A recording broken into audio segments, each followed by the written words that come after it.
وَلَقَدْ يَسَّرْنَا الْقُرْآنَ لِلذِّكْرِ فَهَلْ مِن مُّدَّكِرٍ الحمدللہ رب العالمین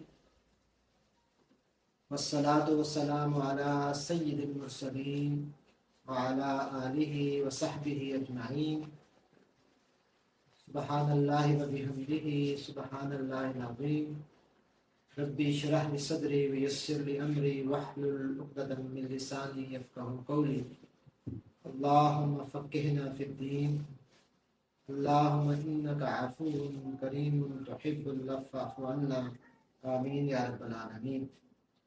عزیزان گرامی، آج انشاءاللہ ہم سورہ الاعراف کا حاصل مطالعہ آپ کی خدمت میں رکھیں گے۔ یہ سورہ مبارکہ 206 آیات پر مبنی ہے اور یہ مکی صورت ہے، اور اپنے مضامین کے اعتبار سے ان کو ہم 8 گروپس میں جو ہے وہ تقسیم کر سکتے ہیں، جس میں پہلا گروپ جو ہے وہ آیت نمبر 1 سے لے کر آیت نمبر 58 تک تشکیل پائے گا، جس میں تمہیدی گفتگو کی گئی ہے، انٹروڈکشن بیان کیا گیا ہے۔ اور اسی طرح جو دوسرا گروپ ہے وہ آیت نمبر 59 سے لے کر آیت نمبر جو ہے وہ 64 تک ہے۔ اس دوسرے گروپ میں حضرت نوح علیہ السلام کی دعوت اور قوم نوح کی ہلاکت کے حوالے سے بیان ہمارے سامنے آتا ہے۔ تیسرا گروپ جو ہے وہ آیت نمبر 65 سے لے کر آیت نمبر 72 تک ہے۔ اس میں حضرت ہود علیہ السلام کی دعوت اور قوم عاد کی ہلاکت کے حوالے سے بات کی گئی ہے۔ اور چوتھا گروپ جو ہے وہ آیت نمبر 73 سے آیت نمبر جو ہے وہ 79 تک ہے۔ اس گروپ میں ان آیات میں حضرت صالح کی دعوت اور قوم سمود کی ہلاکت کے حوالے سے بیان آیا ہے۔ اور پانچواں گروپ آیت نمبر 80 تا آیت نمبر 84، اس گروپ میں حضرت لوط علیہ السلام کی دعوت جو انہوں نے اپنی قوم کو پیش کی، اور پھر قوم لوط کی ہلاکت کا بیان ان آیات میں آیا ہے۔ چھٹا گروپ جو ہے وہ آیت نمبر 85 سے لے کر آیت نمبر 102 پر مبنی ہے۔ اس میں حضرت شعیب علیہ السلام نے جو اپنی قوم کو دعوت دی، اور پھر قوم شعیب کی ہلاکت کا بیان ہمارے سامنے آتا ہے۔ پھر جو ساتواں گروپ تشکیل پائے گا اپنے موضوع کے اعتبار سے، وہ آیت نمبر 103 سے لے کر آیت نمبر 171 تک ہے۔ اس میں حضرت موسیٰ علیہ السلام اور فرعون اور مجموعی طور پر بنی اسرائیل کا رویہ اور حضرت موسیٰ علیہ السلام کی قوم کے حوالے سے جو ہے وہ تفصیلات ہمارے سامنے آتی ہیں۔ پھر آخری 8واں گروپ جو ہے موضوعات کے اعتبار سے، جس میں آیت نمبر 172 تا آیت 206 تک، یہ اختتامیہ گفتگو یہاں پر پیش کی گئی، کنکلوژن ہمارے سامنے اس سورہ مبارکہ کا جو ہے وہ رکھا گیا۔ تو یوں یہ سورہ مبارکہ موضوعات کے اعتبار سے ہم ان کو 8 گروپ کی صورت میں اپنے سمجھنے کے لیے اور تفہیم کے لیے یہ اس کو اس طرح تقسیم کر کے آگے بڑھ سکتے ہیں۔ تو اس سورہ مبارکہ میں جو ہے وہ اعراف کا ذکر ہے، اور اس کا نام بھی جو ہے وہ سورہ الاعراف ہے۔ تو اعراف کے معنی جو ہے وہ بلندی کے ہیں، اور جنت اور جہنم کے درمیان ایک جگہ ہے جس کو اعراف کہا جاتا ہے۔ اس کی تفصیلات آگے ہم انشاءاللہ جو ہے وہ ہمارے سامنے آئیں گی۔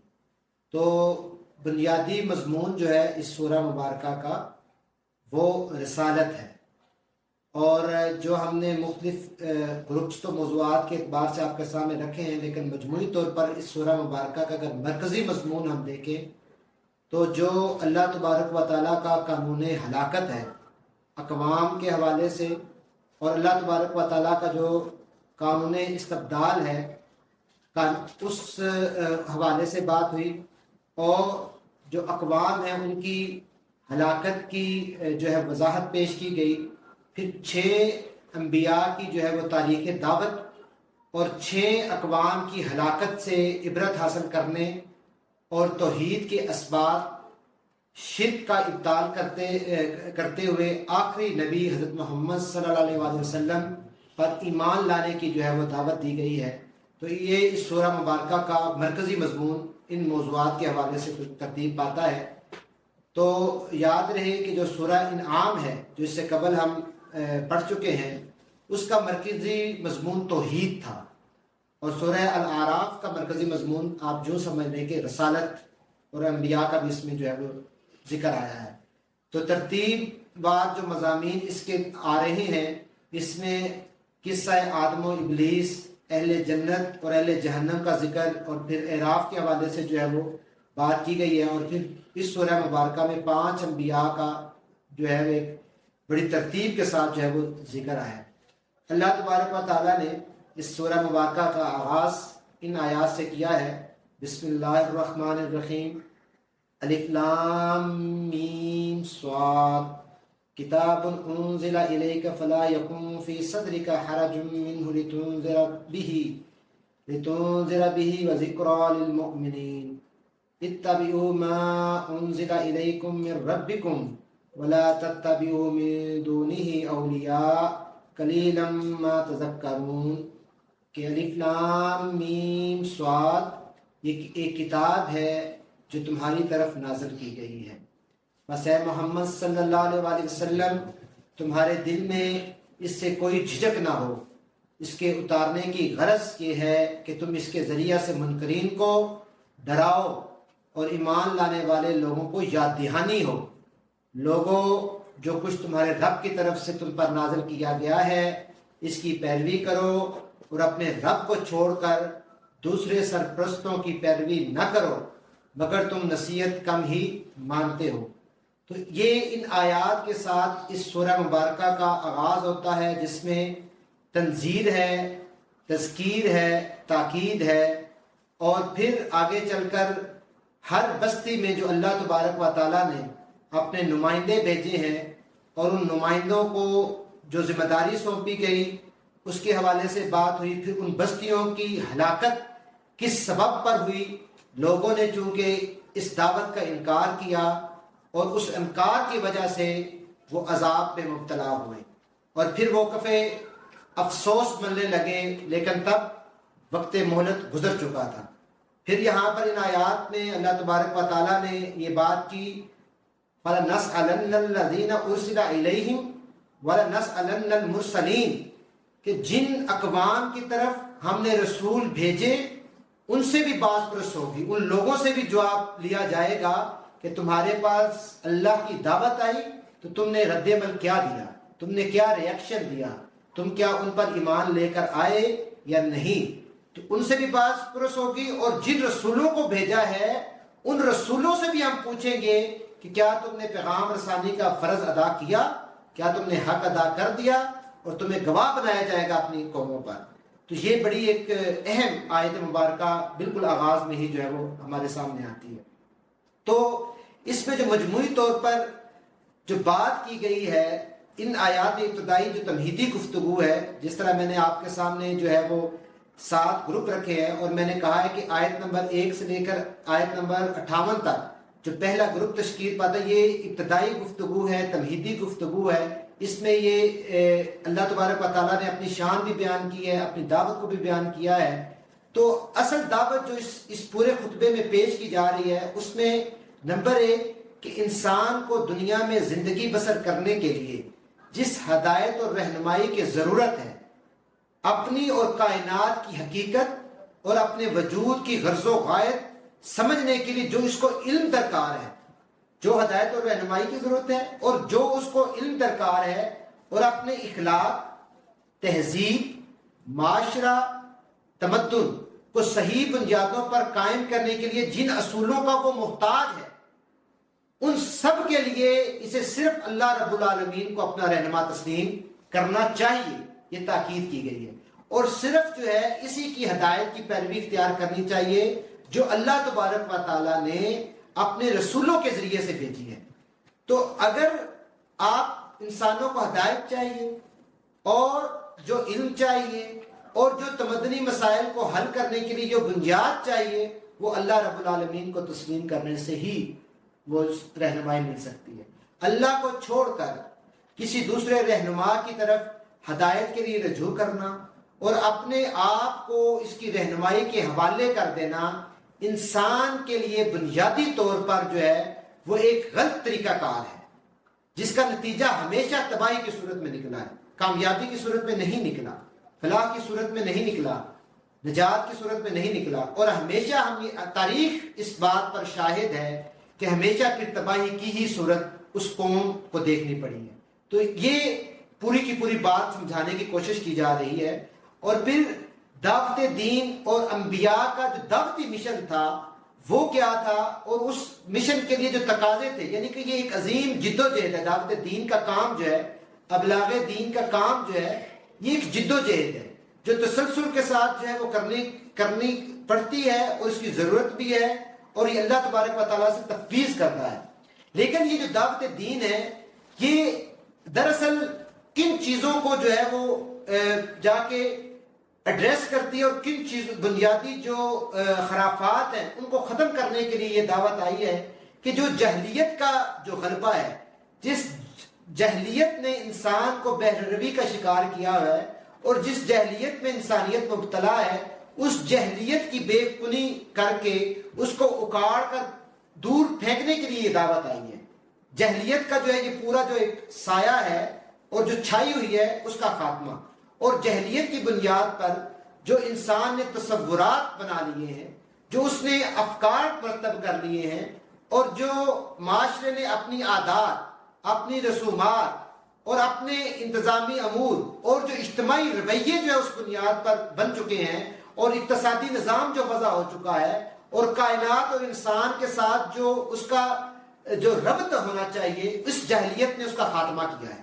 اس جہلیت کی بنیاد پر انسان جو اس حقیقت سے اور حق سے دور ہوتا چلا جائے. اس لیے یہ عظیم جدوجہد جو ہے، جو دعوت دین کی جدوجہد ہے، یہ انسانوں کے ضمیر کو جھنجھوڑتی ہے، یہ انسانی اعصاب کو مضبوط کرتی ہے، اور انہیں جو ہے وہ یہ اس کی جو سوئی ہوئی فطرت ہے اس کو جگاتی ہے. اس کے اندر کے انسان کو جو خیر پر ہے، جو فطرت سلیم پر ہے، اس کو بیدار کرتی ہے. اس لیے یہ پوری کی پوری جو دعوت ہے یہ دراصل جو ہے وہ زمانہ جہلیت کے جو جہلی تصورات تھے، جس کی بنیاد پر پورا معاشرہ اس کی لپیٹ میں جو ہے وہ گھرا ہوا تھا اور مسلسل ڈوب رہا تھا، تباہی اور انحطاط کا شکار تھا. تو یہ چیز جو ہے اس کے لیے ہمارے سامنے آتی ہے. اللہ تبارک و تعالی آیت نمبر 11 سے 25 تک اسی انٹروڈکشن کو آگے بڑھاتے ہوئے جو فرما رہے ہیں کہ بے شک ہم نے تمہاری تخلیق کی ابتدا کی، پھر تمہاری صورت بنائی، پھر فرشتوں سے کہا کہ آدم کو سجدہ کرو. اس حکم پر سب نے سجدہ کیا مگر ابلیس سجدہ کرنے والوں میں شامل نہ ہوا. پوچھا تجھے کس چیز نے سجدہ کرنے سے روکا جب میں نے تجھ کو حکم دیا تھا. اللہ تبارک و تعالیٰ ابلیس سے کہہ رہے کہ تمہیں وہ کون سی چیز تھی جس نے میرے آگے سر بسجود ہونے سے روکا، وہ بتاؤ.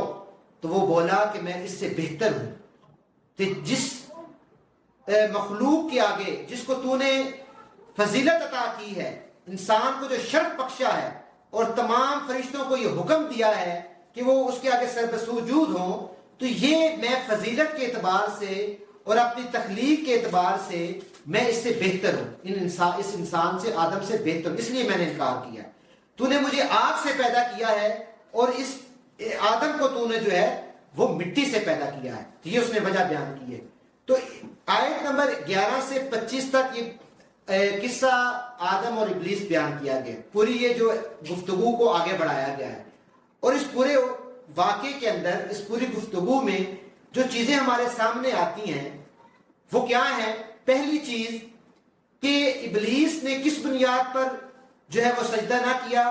تکبر کی بنیاد پر، کہ مجھے تو نے آگ سے پیدا کیا ہے اور آدم کو جو ہے وہ مٹی سے پیدا، اس لیے میں فضیلت کے اعتبار سے اعلیٰ و ارفع. تو تکبر کی بنیاد پر جو ہے وہ اس نے سجدے سے انکار کیا، اور پھر اس نے اللہ تبارک و تعالیٰ سے مہلت مانگی، اور اس نے اللہ تعالیٰ سے مہلت مانگی کہ وہ جو ہے وہ اپنے پورے کے پورے تمام کے تمام وہ قوتیں اور صلاحیتیں جو اللہ ہی کی عطا کرتا ہے، ان ہتھکنڈوں کو استعمال کر کے میں انسانوں کو شکر گزار نہیں ہونے دوں گا، میں انسانوں کو شکر گزاری سے دور کروں گا. ابلیس کا چیلنج کیا تھا؟ اس کا چیلنج یہ تھا کہ یہ مہلت جو آپ نے یعنی کہ رب العزت نے مجھے قیامت تک کے لیے دی ہے، میں اس سے فائدہ اٹھا کر میں یہ ثابت کرنے کے لیے پورا زور صرف کر دوں گا کہ انسان اس فضیلت کا مستحق نہیں ہے جو فضیلت تو نے اس کو بخشی ہے، کہ رب العزت نے جو انسان کو فضیلت بخشی ہے۔ ابلیس نے چیلنج کیا ہے کہ میں یہ ثابت کروں گا کہ یہ فضیلت بخش جو تم نے بخشی ہے یہ غلط بخشی ہے، ٹھیک؟ تو اس چیز کو ثابت کرنے کے لیے اس نے یہ چیلنج کیا، اور جو آپ نے میرے مقابل جو اس کو لا کھڑا کیا ہے تو میں اس کو دائیں طرف سے بھی حملہ آور ہوں گا، بائیں طرف سے بھی حملہ آور ہوں گا، آگے سے بھی حملہ آور ہوں گا، پیچھے سے بھی حملہ آور ہوں گا، میں اس کو کوشش کر کے اس راستے سے ہٹا دوں گا، میں آپ کو دکھا دوں گا کہ یہ انسان جس کو تو نے فضیلت بخشی ہے اللہ رب العزت نے، یہ کیسا ناشکرا ہے، کیسا نمک حرام ہے، کیسا احسان فراموش ہے۔ یہ ابلیس کے الفاظ ہیں، وہ چیلنج کر رہا ہے۔ اور آج ہمیں جائزہ لینے کی ضرورت ہے، کیا واقعتاً ہم ناشکری کی روش پہ تو نہیں آ رہے؟ کیا واقعتاً ہم نمک حرامی والا معاملہ تو نہیں کر رہے؟ کیا واقعتاً ہم احسان فراموش تو نہیں آ رہے؟ اللہ تعالیٰ نے اسے اختیار دیا کہ آدم اور اس کی اولاد کو راہ راست سے ہٹا دینے کے لیے جو چالے وہ چلنا چاہتا ہے چل لے، یہ اس کی رسی ڈھیلی کر دی۔ اللہ تعالیٰ نے اس کی رسی جو ہے وہ ڈھیلی کی ہے، لیکن اس کے ساتھ جو ہے یہ شرط بھی لگا دی کہ اِنَّ عبادی لیس لک علیہم سلطان، یعنی میرے بندوں پر تجھے کوئی اقتدار نہ ہوگا، میرے بندوں پر تجھے دسترس نہیں ہے کہ تو بزور طاقت ان کو جو ہے وہ راہ راست سے ہٹا دے۔ ہاں تو اپنی چالیں چلے گا، وسوسے ڈالے گا، غلط فہمیاں پیدا کرے گا، جھوٹی امیدیں دلائے گا، بدی اور گمراہی کو خوشنما بنا کر انسانوں کے سامنے پیش کرے گا، لذتوں اور فائدے کو کہ سبز باغ دکھا کر ان کو غلط راستے کی دعوت دے گا۔ یہی اس کے ہتھ کنڈے ہے نا، کہ وسوسے ڈال کر خوشنما بنا کر جو ہے وہ یہ کام کرے گا۔ مگر یہ طاقت اللہ رب العزت نے اسے نہیں دی کہ انہیں ہاتھ پکڑ کر زبردستی اپنے راستے پر کھینچ لے جائے، اور اگر وہ خود راہ راست پر چلنا چاہے تو انہیں نہ چلنے دے، یعنی کہ یہ اس کے پاس اختیار نہیں ہے۔ لیکن وسوسے ڈالنا، حربے استعمال کرنا، سارے کے سارے ہتھ کنڈے، آگے سے پیچھے سے دائیں سے بائیں سے آ کر حملہ آور ہونا، یہ اس کو جو ہے اللہ تبارک و تعالیٰ رسی ڈھیلی کی ہوئی ہے۔ اور اسی طرح وہ ہمیں بہکاتا بھی ہے، راہ راست سے ہٹاتا بھی ہے، ہمارے ذہنوں کو جو ہے وہ متزلزل بھی کرتا ہے، تذبذب کا شکار بھی کرتا ہے۔ تو اس چیز کو دیکھنے کی ضرورت ہے کہ ہم کس طرح جو ہے وہ اپنے آپ کو ان حملوں سے بچا سکتے ہیں۔ پھر اس پورے واقعے میں جو بیان کیا گیا ہے آیت نمبر 11 سے 25 تک، جو چند حقیقتیں ہمارے سامنے آ رہی ہیں، میں ان کو اختصار کے ساتھ مولانا مودودی رحمۃ اللہ نے تفہیم القرآن میں چند نکات ان کا خلاصتاً پیش کیے ہیں، ان میں سے چند نکات میں آپ کے سامنے رکھتا ہوں۔ انہوں نے پہلا نقطہ یہ پیش کیا کہ انسان کے اندر اس پورے واقعے سے جو ایک چیز ثابت ہو رہی ہے کہ انسان کے اندر شرم و حیا کا جذبہ ایک فطری جذبہ ہے، اور اس کا اولین مظہر وہ شرم ہے جو اپنے جسم کے مخصوص حصوں کو دوسرے کے سامنے کھولنے میں آدمی کو فطرتاً محسوس ہوتی ہے۔ حضرت آدم و حوا کی جب شرمگاہ کھل گئی تو یک لخت ان پر جو کیفیت طاری ہوئی، یہ اسی کی عکاس ہے کہ فطرتاً جو ہے انسان شرم و حیا کا پیکر بنایا گیا، اور وہ یہ نہیں چاہتا کہ اس کی اس جو ہے وہ ان جو ہے چیزوں کی جو ہے وہ آشکار ہو جائے معاشرے میں۔ ایک یہ چیز۔ دوسری بات کہ شیطان کی جو پہلی چال جو اس نے انسان کو فطرت انسانی کی سیدھی راہ سے ہٹانے کے لیے چلی، یہ تھی کہ اس جذبہ شرم و حیا پر ضرب لگائے اور برہنگی کے راستے سے اس کے لیے فواہش کا دروازہ کھول دے اور اس کو جنسی معاملات میں بدراہ کر دے۔ یہ انسان کے اولین حربوں میں سے ایک حربہ ہے کہ انسان کے اندر سے جو شرم و حیا ہے اس کو وہ ختم کرنے کے لیے کوشش کرتا ہے، تاکہ انسان میں یہ جذبہ جب ختم ہو جائے گا تو وہ پھر فحاشی اور عریانی کا کھلے عام ارتکاب کرے گا، اور جب معاشرے میں فحاشی اور عریانی کا عام ارتکاب ہوگا تو اس کے نتیجے میں جو ہے وہ معاشرہ دین سے دور ہوتا چلا جائے گا۔ یہ دوسری چیز۔ تیسری چیز جو ہے کہ یہ بھی کہ انسان کے عین فطرت ہے کہ وہ برائی کی کھلی دعوت کو کم ہی قبول کرتا ہے۔ عمومی طور پر اس کو برائی کی دعوت دی جائے گی تو وہ جو ہے سب کے سامنے اس کو قبول نہیں کرے گا۔ عموماً کیا شیطانی حربہ استعمال کیا جاتا ہے اسے جال میں پھنسانے کے لیے؟ ہر داعی شر جو شر کی دعوت دیتا ہے وہ خیر کے بھیس میں آتا ہے، وہ خیر کا لبادہ اوڑھ کے سامنے آتا ہے. یعنی کہ شیطان جو ابلیس حضرت آدم و حوا کے پاس خیر کا لبادہ اوڑھ کر آیا تھا کہ اگر تم اس درخت کے پاس چلے جاؤ گے، اس کا پھل لے لو گے، تم دائمی جنت میں چلے جاؤ گے. تو خیر کا لبادہ اوڑھ کر ہمیشہ برائی حملہ آور ہوتی ہے، ہمیشہ شیطان حملہ آور ہوتا ہے. تو اس چیز کو بھی سمجھ لیجیے. چوتھی بات جو ہے کہ انسان کے اندر جو مالی جو امور مثلا بشریت سے بالا تر مقام پر پہنچنے یا حیات جاودہ حاصل کرنے کی ایک فطری پیاس موجود ہے، اور شیطان کو اسے فریب میں دینے میں پہلی کامیابی اسی ذریعے سے ہوئی کہ انسان کو اس خواہش سے اپیل کر، یعنی تمہیں اعلیٰ و رفع مقام مل جائے گا، تمہیں حیات جاودہ مل جائے گا، تمہیں ابدی آسائشیں مل جائیں گی، تمہیں ابدی نعمتیں مل جائیں گی. تو یہ چیز جو شیطان کا سب سے زیادہ چلتا ہوا حلبہ یہ ہے کہ وہ آدمی کو بلندی پر لے جانے اور موجودہ حالات سے بہتر حالات پر پہنچانے کی امید دلاتا ہے. یعنی کہ جو تم اس وقت جس کیفیت پہ، اس سے تمہیں میں بہتر دے دوں گا، یہ وہ ورغلاتا ہے.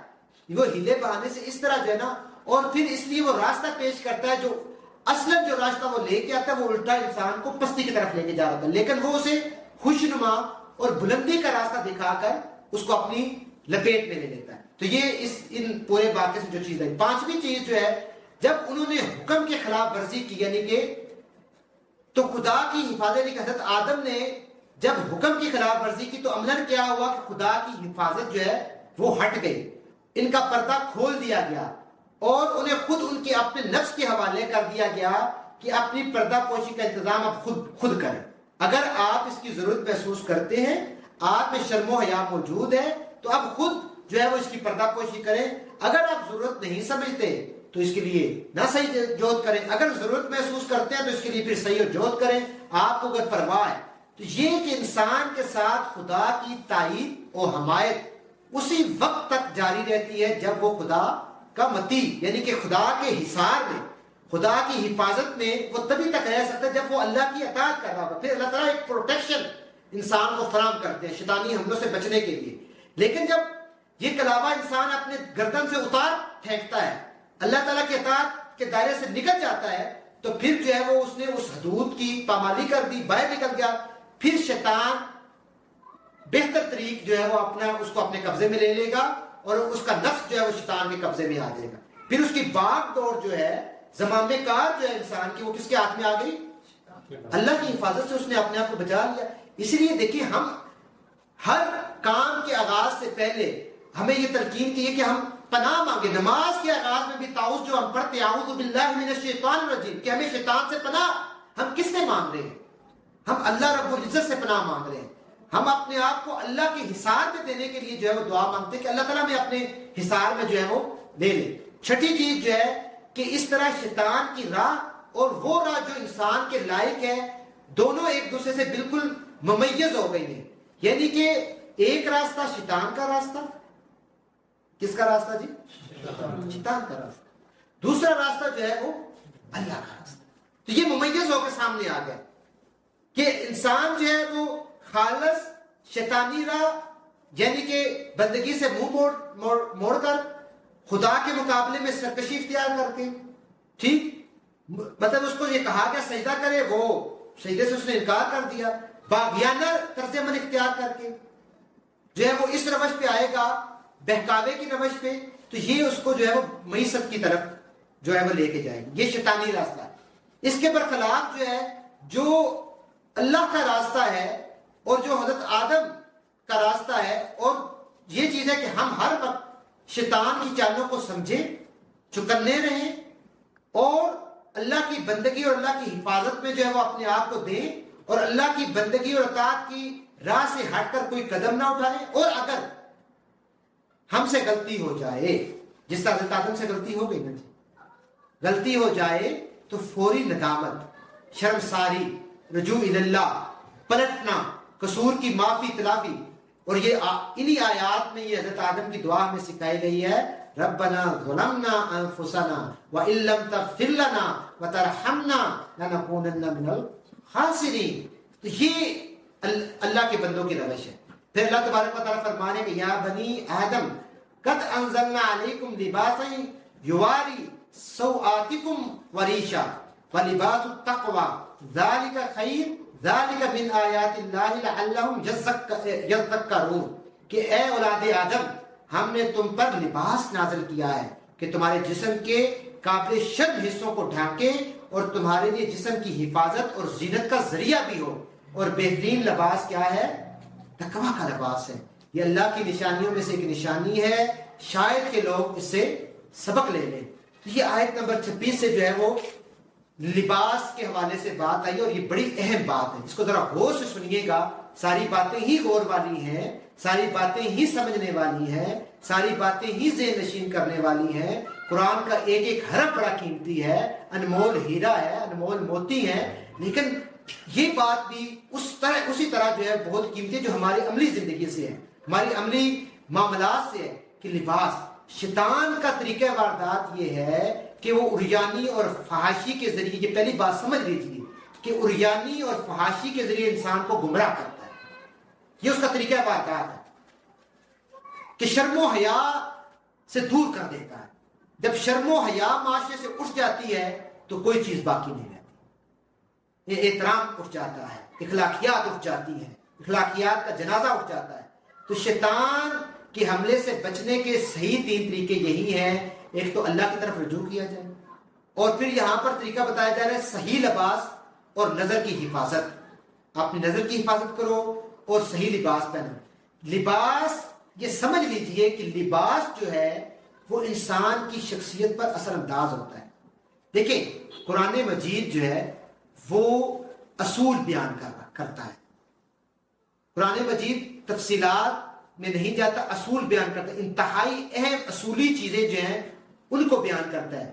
تو لباس کا ذکر اگر آیا ہے تو اس کا مطلب ہے کوئی بڑی انتہائی اہم چیز ہے کہ جو اللہ تبارک و تعالیٰ نے حدیث پر نہیں چھوڑی، کہ نبی کریم صلی اللہ علیہ وسلم کے قول کے ذریعے یہ بات بتلا دی گئی. قرآن نے خود اس کا ذکر کیا، اس لیے بہت اہم یہ چیز ہے جس کا ذکر قرآن پاک میں آیا ہے. تو لباس جو ہے وہ شخصیت پر اثر انداز ہوتا ہے.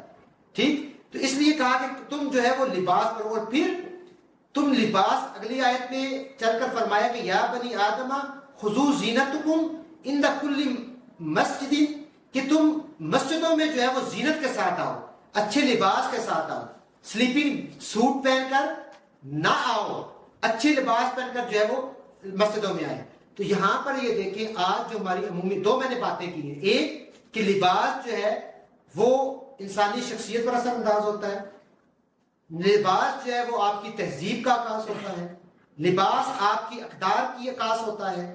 لباس جو ہے وہ آپ کے معاشرتی رویوں کی جھلک پیش کر رہا ہوتا ہے، معاشرتی بنیاد کو فراہم کر رہا ہوتا ہے. آج اور پورے کلچر لے کے آتا ہے. ہم یہ کہتے ہیں نا کہ جی آپ نے فلاں ملک کا جو ہے وہ لباس پہن لیا.